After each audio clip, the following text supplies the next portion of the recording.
Monsieur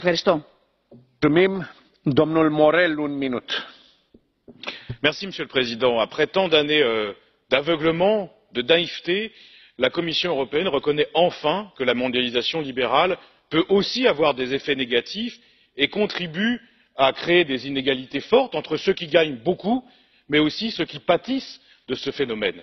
Et c'est la première fois, finalement, qu'elle met l'accent sur la nécessité de la réciprocité, sur les marchés publics, sur la question des investissements, mais aussi sur les instruments de défense commerciale. Je pense que le problème, c'est qu'il faut désormais passer de la parole aux actes.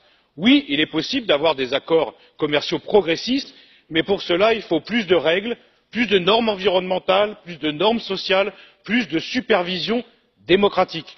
Oui, il est possible de protéger les industries européennes, mais pour cela, il faut avoir l'audace d'instaurer un Buy European Act, comme toutes les grandes nations le font pour protéger leurs entreprises. Et enfin, si vraiment on veut réguler la mondialisation, il faut s'attaquer à la racine du mal, c'est-à-dire l'optimisation fiscale, l'évasion fiscale, et pour cela, il faut mettre dans nos accords commerciaux de la conditionnalité fiscale pour créer un monde plus juste. Donc il est temps de passer aux actes.